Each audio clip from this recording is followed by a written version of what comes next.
మన ప్రభువు మన రక్షకుడైన యేసుక్రీస్తు వారి యొక్క శక్తిగల నామంలో ప్రతి ఒక్కరిని ప్రేమతో కృపా సింహాసనం దగ్గరికి ఆహ్వానిస్తూ ఉన్నాను.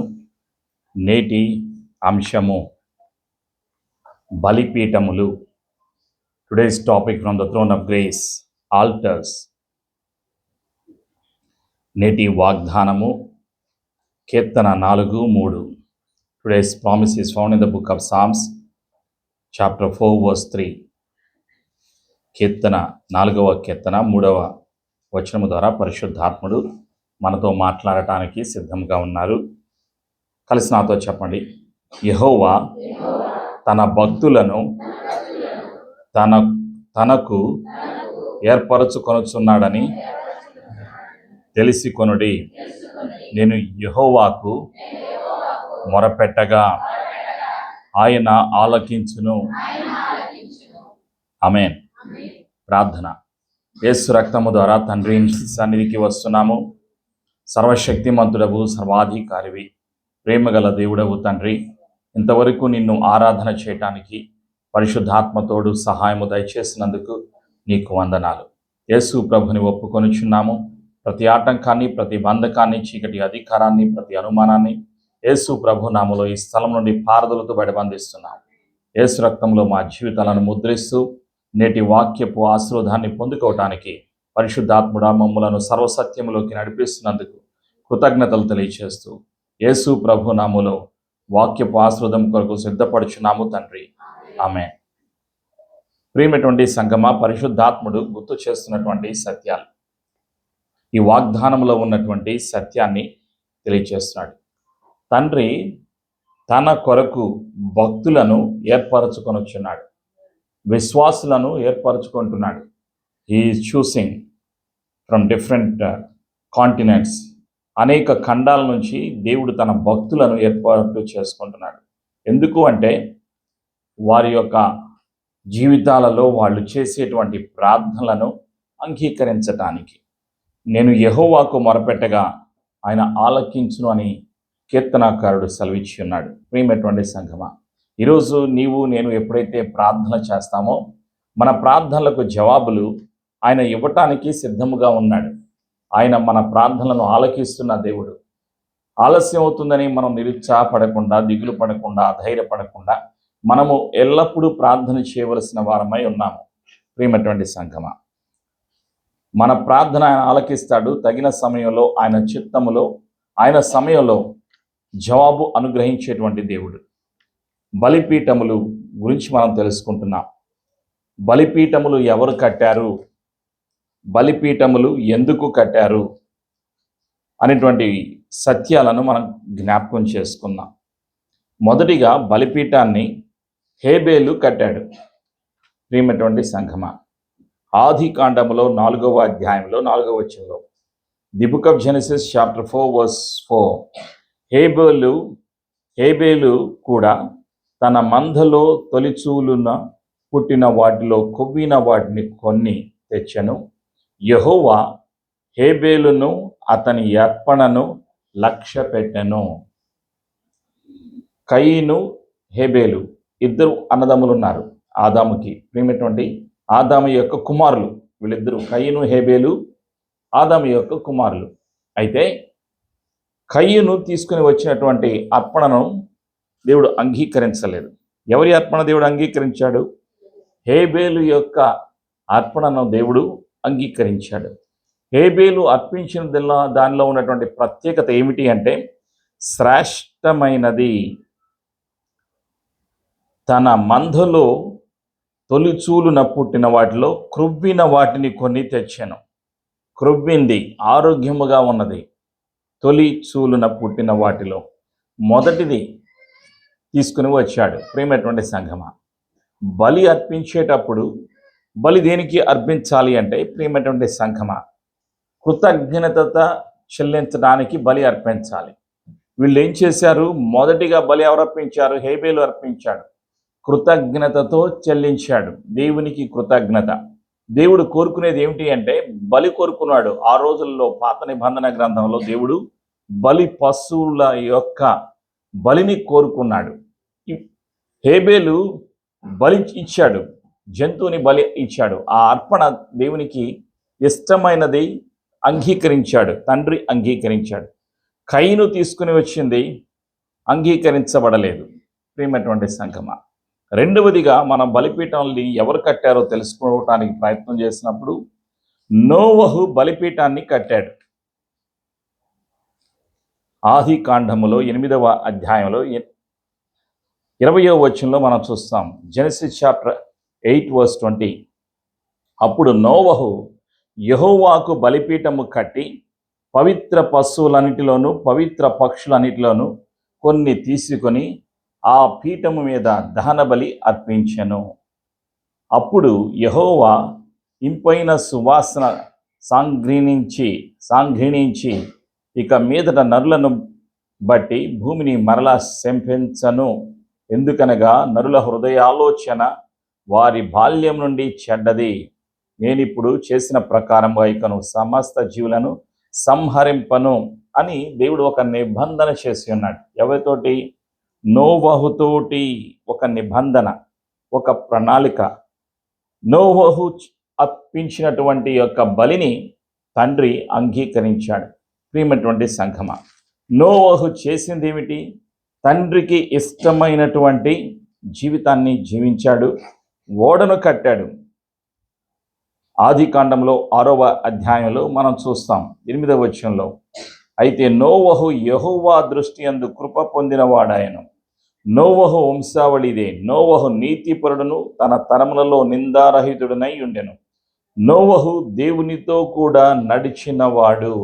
ఆలోచన చేయండి.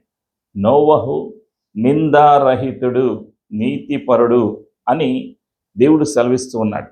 దేవునితో కూడా నడిచినవాడు, దేవుని యొక్క శాసనాన్ని, దేవుని యొక్క చిత్తాన్ని జరిగించినటువంటి వాడు నోవహు. ప్రియమైనటువంటి సంగమా, దేవునికి ఇష్టమైనటువంటి బలిని అర్పించాడు.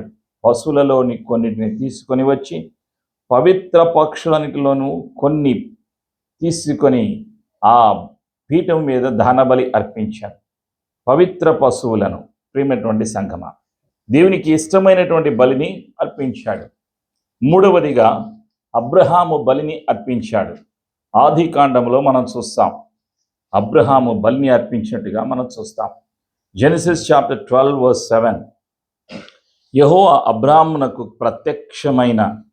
ప్రత్యక్షమై నీ సంతానమునకు ఈ దేశమిచ్చేదనని చెప్పగా అతడు తనకు ప్రత్యక్షమైన యెహోవాకు ఒక బలిపీఠమును కట్టెను. దేవుడు ప్రత్యక్షమయ్యారు, తన స్వరాన్ని వినిపించారు తండ్రి. ఆ స్వరాన్ని విన్న తర్వాత అబ్రహాము ఏం చేశాడు అంటే కృతజ్ఞతలు చెల్లిస్తూ ఉన్నాడు. ఆయన తన ఊరు వదిలిపెట్టి, తల్లిదండ్రులను వదిలిపెట్టి దేవుడు సెలవిచ్చిన ప్రాంతానికి వెళ్ళటానికి సిద్ధపడి వచ్చి ఉన్నాడు. దేవుడు సెలవిచ్చి ఉన్నాడు, నేను నిన్ను గొప్ప జనముగా చేస్తాను, నిన్ను ఆశీర్వదించి నీ నామమును గొప్ప చేయుదును, నీవు ఆశీర్వదముగా నుందువు, నిన్ను ఆశీర్వదించు వారిని ఆశీర్వదించేదను, నిన్ను శపించు వారిని శపించెదను, భూమి యొక్క సమస్త వంశములన్నీ నీ యందు ఆశీర్వదింపబడునని అబ్రహాముతో అనగా యెహోవా అతనితో చెప్పిన ప్రకారము అబ్రహాము వెళ్ళెను. అబ్రహాముతో దేవుడు సెలవిచ్చిన ప్రకారంగా తను బయటికి వచ్చాడు. తన తండ్రిని, తన ఇంటిని వదిలిపెట్టి దేవుడు చూపించేటువంటి స్థలానికి వెళ్ళడానికి విశ్వాసముతో బయలుదేరి బయటికి వచ్చాడు. కృతజ్ఞత చెల్లిస్తూ ఉన్నాడు. ఏం చేశాడు? బలిని అర్పించాడు.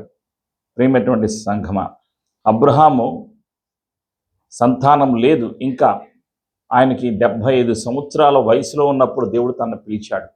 పిలుపుకు లోబడ్డాడు, విధేయత చూపించాడు, బయలుదేరి వచ్చాడు. కృతజ్ఞత చెల్లిస్తున్నాడు. ఎప్పుడు? దేవుడు సెలవిచ్చినటువంటి వాగ్దానము, నిబంధన నెరవేరక ముందే, 25 సంవత్సరాలకు ముందే 75వ సంవత్సరంలో దేవుడు పిలిచాడు. 100వ సంవత్సరంలో తన బహుమానాన్ని పొందుకున్నాడు. ఇస్సాకును కుమారుడిగా పొందుకున్నాడు. అంటే 25 సంవత్సరాలకు ముందుగానే కృతజ్ఞతాస్తుతులు చెల్లిస్తున్నాడు, తండ్రిని ఘనపరుస్తున్నాడు, ఆరాధన చేస్తున్నాడు. ఆలోచన చేయండి. సహజంగా మనం ప్రార్థన చేసిన తర్వాత, కృతజ్ఞతలు చెల్లించిన తర్వాత మనలో ఆలోచన ఏమిటి? నేను ప్రార్థన చేశాను, నేను కృతజ్ఞతలు చెల్లించాను, నేను ఇంకా అన్ని చెల్లిస్తున్నాను, ఉపవాసం ఉంటున్నాను, ఇంకా జవాబు రావటం లేదు అనేటువంటి ఆలోచనతో మనం ఎదురు చూస్తూ ఉంటాం. నిరీక్షణ కలిగి మనం జీవిస్తూ ఉంటాం. అబ్రహాముకి తండ్రి ఇచ్చిన వాగ్దానము నెరవేరటానికి 25 సంవత్సరాలు పట్టింది. పిలుపు పొందుకున్నాక 75వ సంవత్సరంలో పిలుపును పొందుకున్నాడు. తర్వాత 100వ సంవత్సరంలో వాగ్దానము నెరవేరింది. 25 సంవత్సరాల్లో ఏం చేశాడు? విశ్వాసములో బలపడ్డాడు. తండ్రితో మాట్లాడుతూ ఉన్నాడు. ఆలోచన చేయండి. సహవాసము కలిగి జీవించాడు. ప్రియమైనటువంటి సంగమా, ఆయన దినదినము వృద్ధి చెందుతున్నాడు. ఆశీర్వాదములో వృద్ధి చెందుతున్నాడు. ఆశీర్వాదములు ఆయన అనేక రకాలుగా భౌతికపరమైన ఆశీర్వాదాలు వృద్ధి చెందుతూ ఉన్నాడు. విశ్వాసాన్ని కోల్పోలేదు, కృతజ్ఞతను ఆపివేయలేదు, ఆరాధనను ఆపివేయలేదు. ఆయన బలులు అర్పిస్తూ ఉన్నాడు. దేవుడు ఎంతగా తనని ఆశీర్వదించాడు అంటే ఆదికాండము 13వ అధ్యాయంలో 2వ వచనంలో మనం చూస్తాం. అబ్రాము వెండి బంగారము పశువులు కలిగి బహుధనవంతుడై ఉండెను. బహుధనవంతుడై ఉన్నాడు. ధనము పెరిగిన, ఆస్తి పెరిగిన, ఐశ్వర్యము పెరిగిన, కృతజ్ఞతలు చెల్లించటం మర్చిపోలేదు. ప్రియమైనటువంటి సంగమా, ఆలోచన చేయండి. సహజంగా కొంతమంది ఏం చేస్తారంటే ఆశీర్వాదాలు పెరుగుతున్న కొలది, భౌతికపరమైన ఆశీర్వాదాలు, ఆర్థికపరమైన ఆశీర్వాదాలు పెరుగుతున్న కొలది సడుక్కుంటూ ఉంటారు. దేవుని మీద ఇంకా కోపం తెచ్చుకుంటూ ఉంటారు. ఇంకా విశ్వాసములో ఎదగకుండా కృంగిపోయినటువంటి స్థితి మనం చూస్తూ ఉంటాం విశ్వాసంలో. కానీ ఇక్కడ ఆయన ఎంత ఆస్తి పెరిగినా, ఎన్ని ఆశీర్వాదాలు పొందుకున్నా, వాగ్దానము ఇంకా నెరవేరకపోయినా ఆయన స్థిరముగా ఉన్నాడు. దేవునిలో స్థిరముగా ఉన్నాడు. ఆశీర్వాదములో స్థిరముగా ఉన్నాడు. దినదినము వృద్ధి చెందుతున్నాడు. ఆ కాలములో ధనవంతుడు అని బహుధనవంతుడై ఉండెను అని పరిశుద్ధాత్ముడు తెలియచేస్తూ ఉన్నాడు. ఇది అబ్రహాం యొక్క పరిస్థితి. ప్రియమైనటువంటి సంగమా, ఈ అబ్రహాం గారు ఏం చేశారు అంటే ఆయన దశంభాగాలు కూడా ఇచ్చాడు. ఎవరికి ఇచ్చారు? మెల్కీజెడేకు అనేటువంటి ఒక రాజుకి. ఆదికాండములో 14వ అధ్యాయంలో 18, 19, 20 వచనాల్లో మనం చూస్తాం. Genesis chapter 14 versus 18 onwards. మరియు షాలెము రాజైన మెల్కీజెదెకు రొట్టెను ద్రాక్షారసమును తీసుకుని వచ్చెను. అతడు సర్వోన్నతుడగు దేవునికి యాజకుడు. అప్పుడు అతడు అబ్రామును ఆశీర్వదించి, ఆకాశమునకు భూమికిని సృష్టికర్తయును సర్వోన్నతుడునైన దేవుని వలన అబ్రాము ఆశీర్వదింపబడును గాక అనియు, నీ శత్రువులను నీ చేతికి అప్పగించిన సర్వోన్నతుడగు దేవుడు స్తుతింపబడును గాక అనియు చెప్పాను. అప్పుడు అతడు అన్నిటిలో అతనికి 10వ వంతు ఇచ్చాను. ఆలోచించాను. అబ్రాం గారు దశంభాగాలు ఎప్పుడు ప్రారంభించాడు? ప్రారంభంలోనే ప్రారంభించాడు. అన్నిటిలో 10వ వంతు అంటే పంటలో 10వ వంతు, పశువులలో 10వ వంతు, ప్రతి దానిలో 10వ వంతు దశంభాగాలు ఇవ్వడం ప్రారంభించాడు. ఎవరికి ఇచ్చాడు? మెల్కీజెదెక్కి ఇచ్చాడు. King of righteousness. మెల్కీజెదెక్ అనేటువంటి పేరుకి అర్థం ఏంటి అంటే సమాధానకర్త అని అర్థం. ఆయన ఎవరు? కింగ్ ఆఫ్ మోస్ట్ హై, సర్వోన్నతుడు. ఆ మెల్కీజెదెక్ ఎవరు అంటే ఆయన రాజు, ఒక యాజకుడు, ఒక గుర్తుగా ఉన్నారు. ఎవరికి ఒక పోలికగా ఉన్నారు అంటే యేసు ప్రభుల వారికి ఒక పోలికగా ఉన్నారు ఆయన. ప్రేమైనటువంటి సంఘమా, యేసు ప్రభుల వారు రాజులకు రాజు, ప్రభువులకు ప్రభు. ఆయన తన జీవితాన్నే బలిగా అర్పించినటువంటి లోక రక్షకుడు ప్రభు అనేటువంటి యేసుక్రీస్తు వారు. యేసు ప్రభుల వారి గురించి తెలియకపోయినా ఆయన మెల్కీజెదెక్కి కానుకలు అర్పించాడు, ఆరాధన చేశాడు. ఎవరు? ఈ యొక్క అబ్రహాం గారు. ఆలోచన చేయండి. ఉన్నతమైన ప్రణాళిక తండ్రి తన ఎడల కలిగి ఉన్నాడు. మానవ జాతికి విమోచన కలుగ చేయటానికి అబ్రహాముని అనేక విధాలుగా తండ్రి ఆశీర్వదించాడు. తన యొక్క సంతానాన్ని విస్తరింపచేశాడు. ప్రియమైనటువంటి సంఘమా, ఇది జరిగినటువంటి సంఘటన. ఆ తర్వాత అబ్రహాం యొక్క కుమారుడు ఇస్సాకు బలిని పీఠము కట్టాడు. ఆది కాండము 26వ అధ్యాయంలో 25వ వచనంలో మనం చూస్తాం. Genesis chapter 26:25. ఇక్కడ మనం చూస్తున్నది ఏమిటి అంటే ఆది కాండము 26-25. అక్కడ అతడు ఒక బలిపీఠము కట్టించి యెహోవా నామమున ప్రార్థన చేసి అక్కడ తన గుడారము వేసెను. అప్పుడు ఇస్సాకు దాసులు అక్కడ బావి త్రవ్విరి. ఇస్సాకు, అబ్రహాం గారి యొక్క కుమారుడు ఇస్సాకు ఏం చేశాడు? బలిపీఠాన్ని కట్టాడు, ప్రార్థన చేశాడు, కృతజ్ఞతలు చెల్లించాడు. బలిపీఠాలు దేనికి? కృతజ్ఞతలు చెల్లించటానికి, ఆరాధన చేయటానికి, ప్రార్థనలు చేయటానికి, దేవుని యొక్క ప్రేమను జ్ఞాపకం చేసుకోవటానికి, క్షమాపణ పొందుకోవటానికి, నిత్యము దేవుడు ఇచ్చేటువంటి వాగ్దానపు ఆశీర్వాదాలను పొందుకోవటానికి బలిపీఠాలు. ప్రేమటువంటి సంఘమా, ఈ విధంగా ఇస్సాకు బలిపీఠాన్ని కట్టాడు. తర్వాత యాకోబు, అబ్రహాము, ఇస్సాకు, యాకోబుల దేవుడు అని మనం పిలుస్తాం. యాకోబు బలిపీఠాన్ని కట్టాడు. ఆది కాండంలో 33వ అధ్యాయంలో 20వ వచనంలో మనం ఆ సత్యాన్ని చూస్తాం.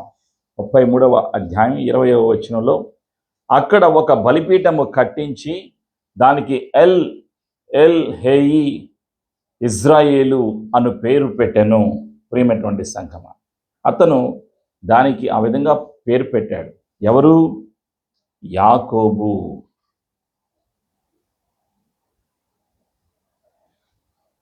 ఎల్ ఎల్ హేయి అంటే అర్థం ఏమిటి అంటే దేవుడే దేవుడు, ఆయన తప్ప వేరొక దేవుడు లేడు అని అర్థం. యాకోబు ఘనపరుస్తున్నాడు, తండ్రిని ఘనపరుస్తున్నాడు, బలిపీఠాన్ని కట్టాడు, ఆరాధన చేశాడు. ప్రియమైనటువంటి సంఘమా, ఈ విధంగా ఆ తరువాత మనం చూసినప్పుడు మోషే గారు బలిపీఠాన్ని కట్టారు. నిర్గమాకాండం 17వ అధ్యాయంలో 15వ వచనంలో మనం చూస్తాం. Exodus chapter 17:15. 17:15.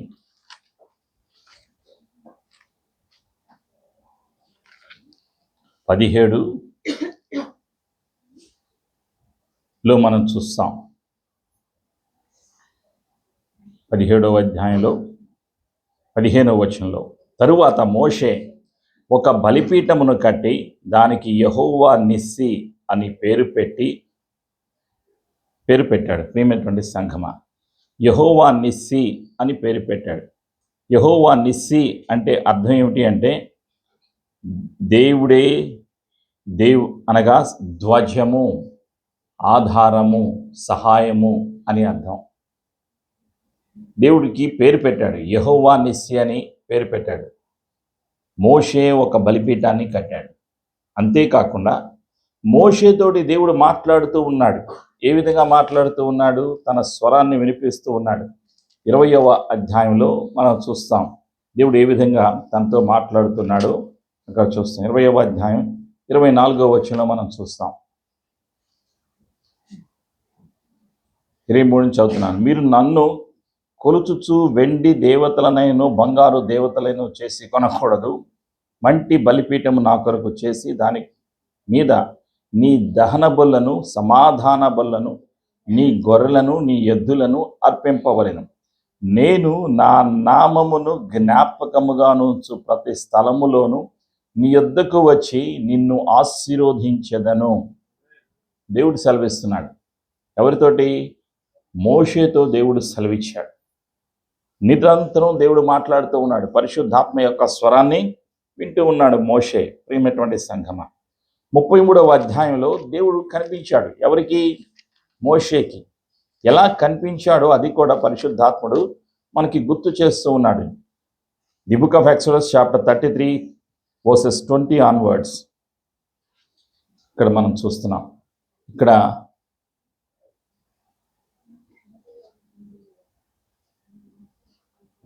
17వ వచనం నుంచి చదువుతున్నాను. Versus 17 onwards. కాగా యెహోవా, నీవు చెప్పిన మాట చొప్పున చేసేదను. నీ మీద నాకు కటాక్షము కలిగినది. నీ పేరును బట్టి నిన్ను ఎరుగుదురని మోషేతో చెప్పగా, అతడు దయచేసి నీ మహిమను నాకు చూపుమనగా అడుగుతున్నాడు. ఎవరు? మోషే దేవుడితో మాట్లాడుతూ ఉన్నాడు. తన యొక్క కోరిక ఏమిటి? నీ మహిమను నాకు చూపించు అంటున్నాడు. 13వ వచనంలో దేవుడు సెలవిస్తున్నాడు, ఆయన నా మంచితనమంతయు నీ ఎదుట కనుపరచెదను. యెహోవా అను నా నామమును నీ ఎదుట ప్రకటించెదను. నేను కరుణించువాని కరుణించెదను. ఎవని యందు కనికరపడెదనో వాని యందు కనికరపడెదను. మరియు ఆయన, నీవు నా ముఖము చూడజాలవు. ఏ నరుడును నన్ను చూచి బ్రతుకుడనెను. ఆలోచించాడు. ఒక మనిషి దేవుని యొక్క రూపాన్ని చూస్తే చనిపోతారు. అదే సత్యాన్ని దేవుడు సెలవిస్తున్నాడు. నన్ను చూస్తే నా ముఖము చూడజాలవు. ఏ నరుడును నన్ను చూచి బ్రతుకడనెను.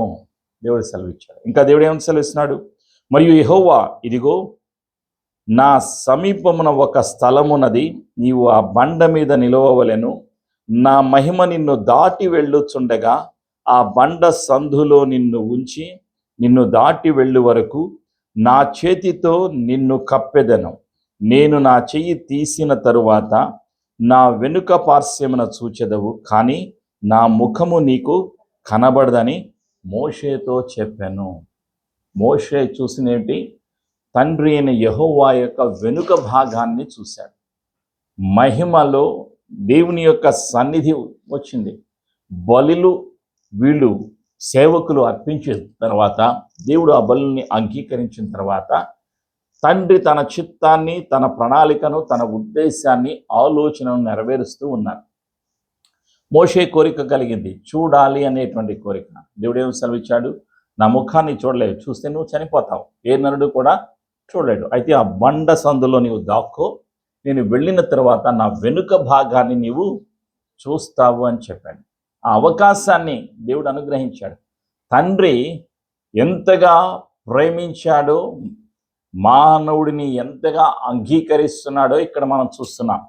మోషేను తండ్రి అంగీకరించి, తన మనవిని అంగీకరించి, తండ్రి యొక్క మహిమను చూడటానికి తన వెనుక భాగాన్ని చూసే ధన్యత మోషేకి దేవుడు అనుగ్రహించాడు. ఈ విధంగా మోషేకి దేవుడు కనిపించినటువంటి విధానాన్ని పరిశుద్ధాత్ముడు మనకి బయలుపరుస్తూ ఉన్నాడు. ఆ తర్వాత మనం చూస్తాం, ఇజ్రాయేలులతో దేవుడు మాట్లాడతాం. ఇజ్రాయేలులు ఏం చేశారో నిర్గమాకాండంలో 30వ అధ్యాయంలో 10వ వచనంలో మనం చూస్తాం. నిర్గమాకాండం 10వ అధ్యాయంలో 30వ అధ్యాయం 10వ వచనం, ఎక్సోడస్ 30:10. మరియు అహరోను సంవత్సరమునకు ఒకసారి ప్రాయశ్చిత్తార్థమైన పాప పరిహారార్థ బలి రక్తము వలన దాని కొమ్ముల నిమిత్తము ప్రాయశ్చిత్తము చేయవలెను. మీ తరములకు సంవత్సరమునకు ఒకసారి అతడు దాని నిమిత్తము ప్రాయశ్చిత్తము చేయవలెను. ఇది యెహోవాకు అతి పరిశుద్ధమైనది. ఇజ్రాయేలీలు సంవత్సరానికి ఒకసారి యెరూషలేము దేవాలయానికి వచ్చి బలులు అర్పించాలి, బలి పశువును అర్పించాలి. బలి అర్పించిన తర్వాత ఆ రక్తాన్ని తీసుకొని మొదటి యాజకుడైనటువంటి అహరోను అతి పరిశుద్ధ స్థలములోకి, యెరూషలేము మందిరములోని అతి పరిశుద్ధ స్థలములోకి ఆ రక్తాన్ని తీసుకొని వెళతాడు. దేని కొరకు ఆ రక్తం అంటే, ఇజ్రాయేలుల యొక్క ప్రాయశ్చిత్తార్థమై వాళ్ళు చేసిన అపరాధములను బట్టి, దోషములను బట్టి వారిని క్షమించటానికి ప్రాయశ్చిత్తార్థ బలిగా వాళ్ళు ఇజ్రాయేలీలు బలి అర్పిస్తూ ఉండేవాళ్ళు. ప్రతి సంవత్సరం వాళ్ళు ఆ విధంగా చేయాలి. ప్రియమైనటువంటి సంఘమా, అంతకుముందు యెరూషలేము దేవాలయం కట్టక మునుపు వాళ్ళు ఎక్కడికి వెళ్ళేవాళ్ళు? వాళ్ళు ప్రత్యక్ష గుడారానికి వెళ్ళేవాళ్ళు. ఆ సత్యాన్ని కూడా మనం చూస్తాం. నిర్గమాకాండం 25లో మనం చూస్తాం. 8వ వచనంలో దేవుడు సెలవిస్తూ ఉన్నాడు. ఎవరికి? మోషేతో సెలవిచ్చాడు. నేను వారిలో నివసించినట్లు వారు నాకు పరిశుద్ధ స్థలము నిర్మింపవలెను. నేను నీకు కనుపరచు విధముగా మందిరం యొక్క ఆ రూపమును, దాని ఉపకరణములన్నిటినీ రూపమును నిర్మింపవలెను. దేవుడు మోషేతో సెలవిచ్చాడు. ప్రత్యక్ష గుడారం ఎలా కట్టాలో దానికి నమూనా దాని యొక్క ప్రణాళిక, అందులో ఏమి ఉండాలో అవన్నిటినీ కూడా దేవుడు తెలియచేశాడు. ఆ విధంగా ప్రత్యక్ష గుడారం కట్టబడింది. కట్టబడిన తర్వాత దేవుడు ఇంకేమని సెలవిచ్చాడు, వాళ్ళు ఆ ప్రత్యక్ష గుడారంలో ఏం వస్తువులు పెట్టాలో వాటిని గురించి కూడా దేవుడు వివరంగా తెలియచేస్తూ ఉన్నాడు. దేవుడు ఏం చేసినా కూడా ఒక క్రమాన్ని అనుసరిస్తూ ఉంటాడు. ప్రియమైనటువంటి సంగమా, he has a detailed plan. ఆయన ప్రతిదీ కూడా ప్రత్యేకించబడినటువంటి ఒక ప్రణాళిక ఉన్నది. ఆయన ప్రణాళిక ఇస్తూ ఉన్నాడు. 25వ అధ్యాయం 16వ వచనం చూస్తాం. ఆ మందసములో నేను నీకిచ్చు శాసనములుంచవలెను, మరియు నీవు మేలిమి బంగారుతో కరుణాపీఠమును చేయవలెను. దాని పొడుగు 2 మూరలున్నర, దాని వెడల్పు 3.5, మరియు 2 బంగారు కెరూబులను చేయవలెను. కరుణాపీఠం యొక్క 2 కొనలను నకీషీ పనిగా చేయవలెను. ఈ కొనను ఒక కెరూబును, ఆ కొనను ఒక కెరూబును చేయవలెను. కరుణాపీఠమున దాని 2 కొనల మీద కెరూబులను దానితో ఏకాండముగా చేయవలెను. ఆ కెరూబులు పైకి విప్పిన ఒక రెక్కలు గలవై కరుణాపీఠము తన రెక్కలతో కప్పుచుండగా వాటి ముఖమును ఒండొంటికి ఎదురుగా నుండవలెను. ఆ కెరూబుల ముఖములు కరుణాపీఠము తట్టు నుండవలెను. నీవు కరుణాపీఠమును ఎత్తి ఆ మందస్సం మీద నుంచవలెను. నేను నీకిచ్చు శాసనములను ఆ మందస్సములో నుంచవలెను.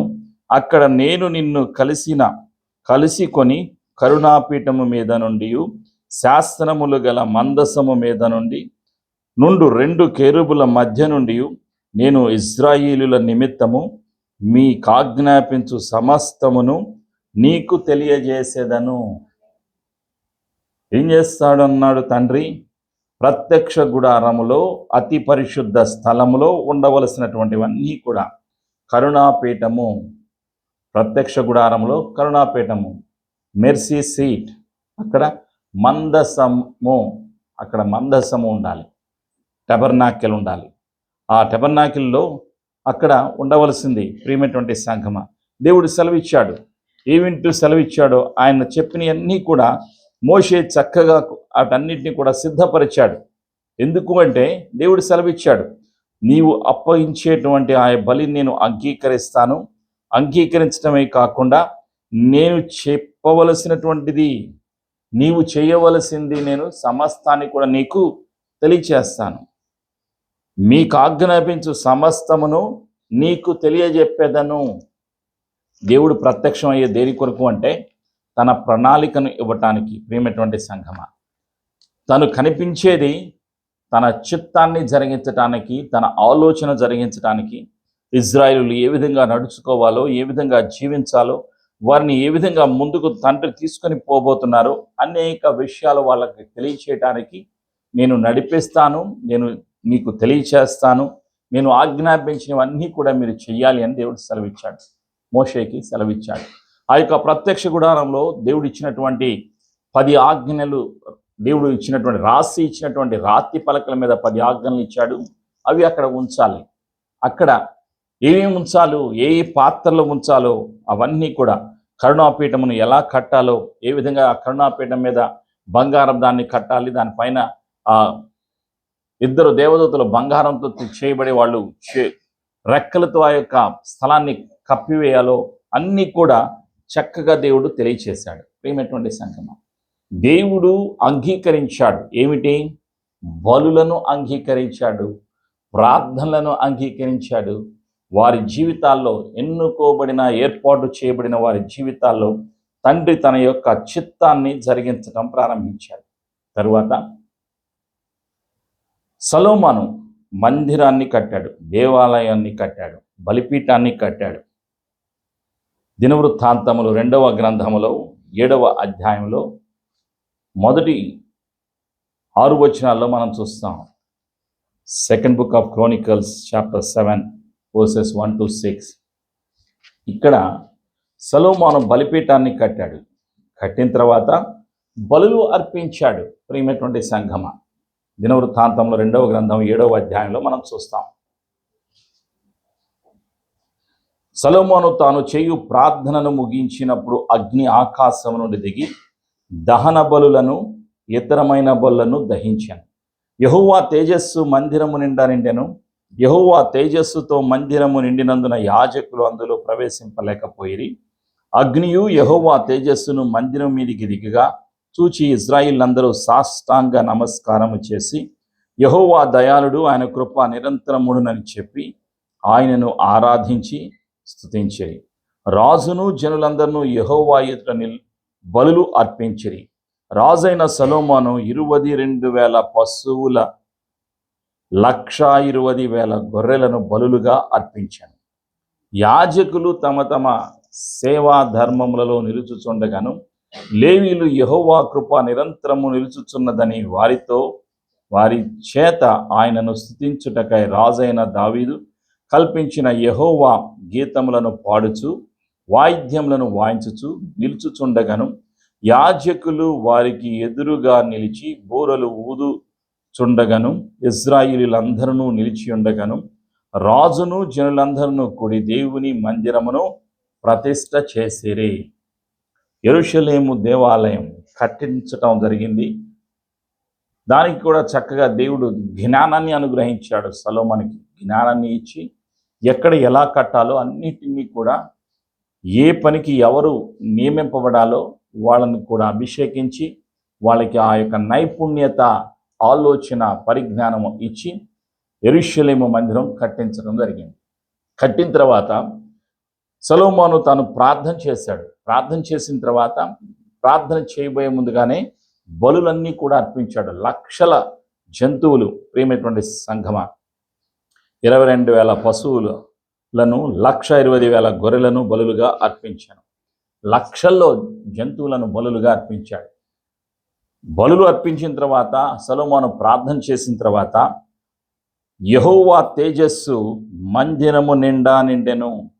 యెహోవా తేజస్సుతో మందిరము నిండినందున యాజకులు అందులో ప్రవేశింపలేకపోయిరి. ఆ యొక్క యెరూషలేము మందిరం అంతా కూడా తేజస్సుతో, మహిమతో నింపబడి ఉన్నది. వాళ్ళందరూ కూడా ఇప్పుడు ఏం చేశారు అంటే ఇశ్రాయేలు అందరూ సాష్టాంగ నమస్కారము చేశారు. కలిసి నాతో చెప్పండి, యెహోవా దయాళుడు, ఆయన కృప నిరంతరముండునని చెప్పి ఆయనను ఆరాధించి స్తుతించిరి. ఆమేన్. దేవుడు కోరుకుంటుంది ఏమిటి అంటే ఆరాధన. దేవుడు కోరుకుంటున్నాడు. ఆరాధన చేసిన తర్వాత ఏం కలుగుతుంది?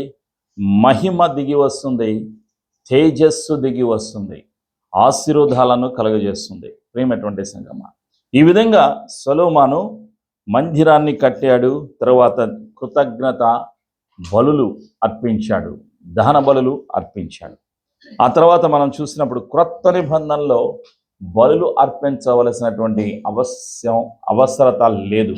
కారణం ఏమిటి అంటే యేసు ప్రభులు వారే తన సర్వమును సిలువలో అప్పగించారు. యేసు ప్రభులు వారు క్రొత్త నిబంధనకు, పాత నిబంధనకు మధ్యవర్తిగా ఉన్నారు. తండ్రికి భూలోకానికి మధ్యవర్తిగా యేసు ప్రభులు వారు వచ్చి ఉన్నారు.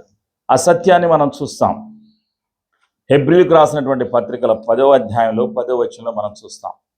The book of Hebrews chapter 10 verse 10.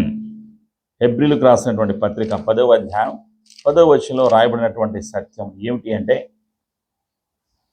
యేసుక్రీస్తు యొక్క శరీరము ఒక్కసారియే అర్పింపబడుట చేత ఆ చిత్తమును బట్టి మనము పరిశుద్ధపరచబడి ఉన్నాము. యేసు ప్రభు వారు తన జీవితాన్ని బలిగా అర్పించడం ద్వారా తండ్రి యొక్క చిత్తము నెరవేరింది, మనం పరిశుద్ధపరచబడి ఉన్నాము అని పరిశుద్ధాత్ముడు గుర్తు చేస్తూ ఉన్నాడు. హెబ్రీలకు రాసినటువంటి పత్రిక 9వ అధ్యాయంలో మరొక సత్యాన్ని చూస్తాం. 12, 13 వచనాల్లో రాయబడినటువంటి సత్యం. The book of Hebrew chapter 9 verses 12 and 13. 12, 13 వచనాలు. మేకల యొక్కయు కోడెల యొక్కయు రక్తముతో కాక తన స్వరక్తముతో ఒక్కసారే పరిశుద్ధ స్థలములో ప్రవేశించాను. ఏలైనగా మేకల యొక్కయు ఎడ్ల యొక్కయు రక్తమును మైలపడిన వారి మీద ఆవుదూడ బూడిద చల్లుటయు శరీర శుద్ధి కలుగునట్లు వారిని పరిశుద్ధపరిచిన ఎడల నిత్యుడగు ఆత్మ ద్వారా తన్ను తాను దేవునికి నిర్దోషినిగా అర్పించుకొనిన క్రీస్తు యొక్క రక్తము నిర్జీవ క్రియలను విడిచి జీవము గల దేవుని సేవించుటకు మీ మనస్సాక్షిని ఎంతో ఎక్కువగా శుద్ధి చేయును. మళ్ళీ ఎక్కువగా శుద్ధి చేసేది ఏమిటి? యేసు రక్తము.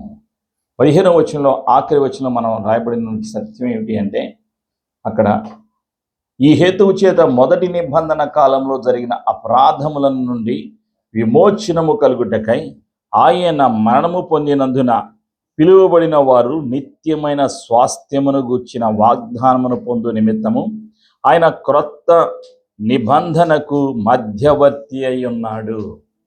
యేసు ప్రభులు వారు క్రొత్త నిబంధనకు మధ్యవర్తిగా ఉన్నారు. ప్రియమైనటువంటి సంఘము, ఇది సత్యం.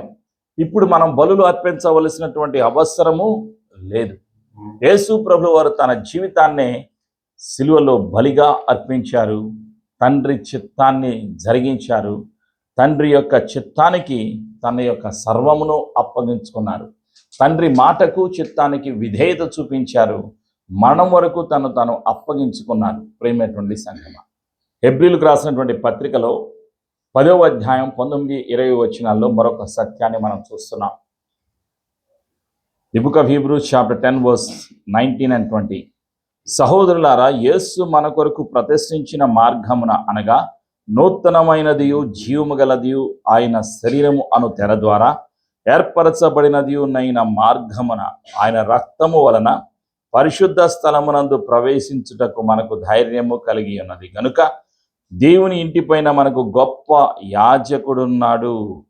గనుక మన మనస్సాక్షికి కల్మషము తోచకున్నట్లు ప్రోక్షించబడిన హృదయములను గలవారము నిర్మలమైన ఉదకముతో స్నానము చేత శరీరములు గలవారమునై ఉండి విశ్వాస విషయములో సంపూర్ణ నిశ్చయత కలిగి యథార్థమైన హృదయముతో మనము దేవుని సన్నిధానమునకు చేరుదము.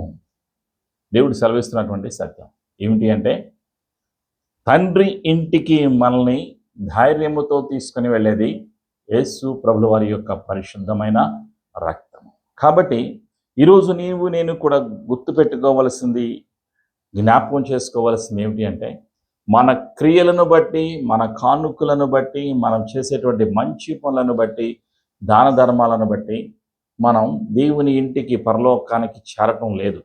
అవన్నీ కూడా చేయటం మంచిదే. కానుకలు ఇవ్వటం మంచిది, బట్టలకు అనాథల కొరకు బట్టలు ఇవ్వటం మంచిది, దశంభాగాలు ఇవ్వటం మంచిది. ఇవన్నీ కూడా మంచి పనులే. కానీ వాటన్నిటి ద్వారా మనకి రక్షణ కలగదు. రక్షణ కలిగింది, విమోచన కలిగింది యేసు ప్రభు వారి యొక్క పరిశుద్ధ రక్తము ద్వారా. అందుకే ఆ సత్యాన్ని పరిశుద్ధాత్ముడు తెలియజేస్తున్నాడు. ఆయన రక్తము వలన పరిశుద్ధ స్థలమునందు ప్రవేశించుటకు మనకు ధైర్యము కలిగి ఉన్నది. మనకి ఉన్నటువంటి ధైర్యం ఏమిటి అంటే, యేసు ప్రభు వారి యొక్క పరిశుద్ధ రక్తము ద్వారా నేను తండ్రి ఇంటికి ధైర్యముతో చేరతాను. కలిసి నాతో చెప్పండి, యేసు రక్తము ద్వారా తండ్రి ఇంటికి ధైర్యముతో నేను చేరతాను. నాకు పాప క్షమాపణ, విమోచన, పరిశుద్ధత యేసు రక్తము ద్వారా కలిగినదని నమ్ముచున్నాను. నా ధైర్యము, నా ఆధారము, నా జీవము, నా ప్రాణము యేసు రక్తములో ఉన్నది అని నమ్ముచున్నాను. ఆమేన్. అనేక మంది పాత నిబంధన గ్రంథంలో బలులు అర్పించారు. వారి వారి సమయాలలో వాళ్లకు దేవుడు అనుగ్రహించినటువంటి ప్రణాళిక చొప్పున కృతజ్ఞతలు చెల్లించారు, ప్రార్థన చేశారు, క్షమాపణ అడిగారు, దేవుని సన్నిధికి వచ్చారు, అనేక రకాలుగా బలులు అర్పించారు. ప్రాయశ్చిత్తార్థ బలులు అర్పించారు, కృతజ్ఞత బలులు అర్పించారు, దశంభాగాలు అర్పించారు. ఈ విధంగా పాత నిబంధనలో వాళ్ళందరూ కూడా బలులు అర్పించారు. వాటన్నిటికన్నా శ్రేష్టమైనటువంటి బలి యేసు ప్రభువు వారు సిలువలో అప్పగించారు. యేసయ్య రాబోతున్నారు. ఆయన వచ్చిన తర్వాత ఆయన ఉన్న స్థలములో నీవు నేను ఉండులాగున మనల్ని తీసుకొని వెళ్ళడానికి ఆయన రాబోతున్నారు. కాబట్టి ఈరోజు మనం అర్పించవలసినటువంటి బలి ఏమిటి అంటే, మన జీవితమే ఒక బలిగా అర్పించాలి. మన జీవితాన్ని దేవునికి బలిగా అర్పించాలి. అంటే త్యాగం చేయాలి, సమర్పణ చేయాలి. యేసయ్య ఇచ్చినటువంటి బలి భౌతికమైనటువంటి బలి. తన శరీరాన్ని, తన రక్తాన్ని, తన ప్రాణాన్ని సిలువలో బలిగా అర్పించారు. ఈరోజు విశ్వాసులు అర్పించవలసినటువంటి బలి ఏమిటి అంటే హృదయాన్ని అర్పించాలి, జీవితాన్ని ఒక బలిగా అర్పించాలి. జీవితాన్ని యేసయ్య రాజ్యము కొరకు త్యాగం చేయాలి. అదే నీవు నేను ఇచ్చేటువంటి శ్రేష్టమైనటువంటి బలి. తండ్రి ఆది కాండములో హేబేలు ఇచ్చినటువంటి బలిని అంగీకరించాడు. అది ఆయనకు ఇష్టమైనటువంటి బలి అని దేవుడు సెలవిచ్చాడు. దేవునికి ఇష్టమైనటువంటి బలి ఇప్పుడేమిటి? మన హృదయము, మన జీవితము దేవునికి ఇష్టమైనటువంటి బలి అర్పణ. యేసయ్య కృప మనందరికీ సదాతోడేనుగాక. ఆమేన్. ప్రార్థన చేసుకుందాం. ప్రతి ఒక్కరం లేచి నిలబడి దేవునికి ఇష్టమైన బలి అర్పించటానికి మన హృదయాలను సమర్పించుకుందాం, మన జీవితాలను సమర్పించుకుందాం. తండ్రి, నీవు ఈరోజు పశువుల యొక్క రక్తాన్ని కోరుకోవటం లేదు, పశువుల బలులను నీవు కోరుకోవటం లేదు. మా జీవితాన్ని, మా హృదయాలను నీవు కోరుకుంటున్నందుకు నీకు వందనాలయ్యా. మా హృదయాలను, మా జీవితాలను నీ సన్నిధిలో బలిగా అర్పించటానికి పరిశుద్ధాత్ముడా నీవే సహాయము దయచేస్తున్నందుకు నీకు వందనాలయ్యా. నీ ఒక్కడివే శిలువ పైన బలి ఆగమను చేసిన దేవుడవు, మానవ జాతి కొరకు ఏకైక బలిని అర్పించిన దేవుడవు. నీ యొక్క పరిశుద్ధమైన రక్తము ద్వారా విమోచన అనుగ్రహించావు, మరణమును సిలువలో కొట్టివేశావు, శాపమును కొట్టివేశావు, సాతాను అధికారమును సిలువలో కొట్టివేశావు, అంతము చేశావు. యేసు ప్రభువా, నీవు తిరిగి రెండవసారి రాబోచున్నందుకు వందనాలు. నీ బిడ్డలమైన మమ్మల్ని అందరినీ కూడా నీ ఉన్న స్థలంలోకి తీసుకుని వెళ్ళటానికి నీవు రాబోచున్నందుకు నీకు వందనాలయ్యా. కలిసి నాతో పాటు ఈ ప్రార్థన చెప్పండి. యేసు ప్రభువా, నీ కృప ద్వారా నీ సన్నిధిలో సజీవ సాక్షిగా నన్నుంచినందుకు వందనాలు. పరిశుద్ధాత్ముడా, ఇప్పటి వరకు బలుల గురించి, బలిపీఠముల గురించి వినటానికి, సత్యము గురించి తెలుసుకోవటానికి సహాయము దయచేసినందుకు వందనాలు. యేసు ప్రభువా, నీ పరిశుద్ధ రక్తము ద్వారా క్రొత్త నిబంధనలోకి, దేవుని రాజ్యములోకి, తండ్రి ఇంటిలోకి ప్రవేశించటానికి ఈ పరిశుద్ధ రక్తము ద్వారా యేసయ్య మాకు ఇచ్చిన ధన్యతకై, అవకాశమునకై వందనాలు.